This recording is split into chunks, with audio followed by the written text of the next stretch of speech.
The tempo preparations affect only the synchronic preparations, although by extension they could affect the nostalgic preparations if you are in synchronic mode.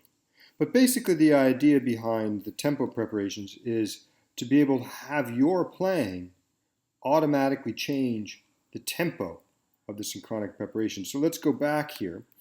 And it's a fairly rudimentary implementation, and there are others that we're thinking about for the future.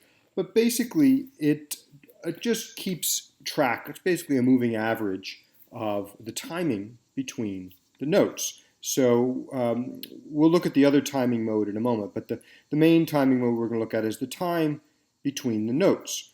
And basically, it will ignore notes that are really far apart from each other, and you can determine that threshold. In this case, it's set to 2 seconds, 2,000 milliseconds. So notes that are 5 seconds apart, it won't factor into its calculations for adjusting the tempo. But also really fast notes, notes that are closer than 100 milliseconds apart. So for instance, the notes within a chord that you play at the same time, those won't be interpreted as notes that should be affecting the tempo. Also, there's a history, like how many notes do you want to take into consideration as you adjust the tempo.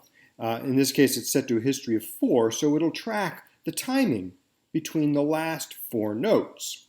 We'll look at the subdivisions in a moment, but basically, here's the synchronic preset, very basic, 120 BPM. And as I play, right now it's set so only the C will affect the tempo.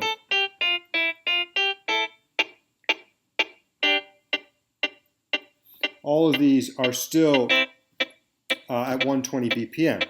Now, if I play that C, and I'll play a dyad here over and over again, you'll see the tempo start to either speed up or slow down depending on how fast I'm playing those notes. So let me slow it down slightly.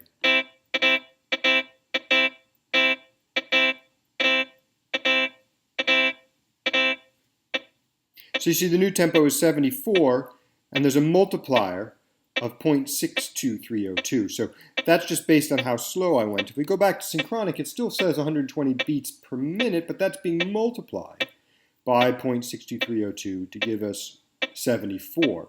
If I stick at that tempo, it'll stay right around there. But if I start to speed up, it'll go back towards 120 BPM, slightly faster, and I can get even going faster.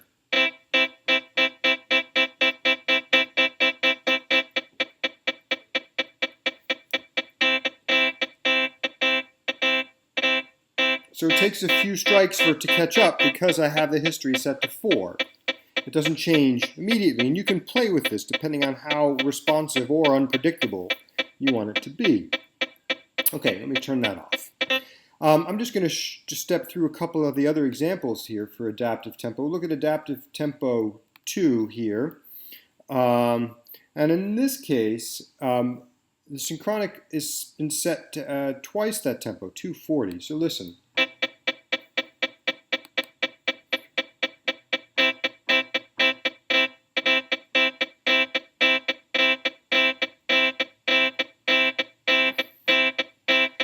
So I'm basically playing at half tempo, but the metronome is creating 2 subdivisions to what I'm playing. If I start going fast, you'll hear the metronome go really fast.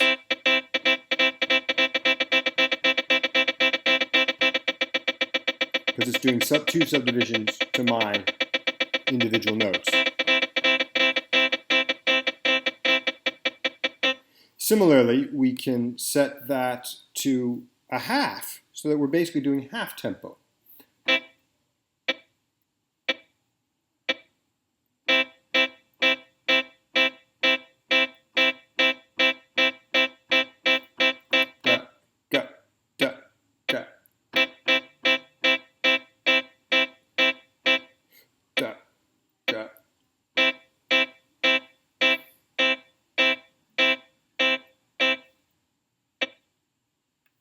Okay, good. And then one more example here. adaptive tempo 4 here. And in this case, we've changed everything. The timing mode is now note length. And let's listen to what happens.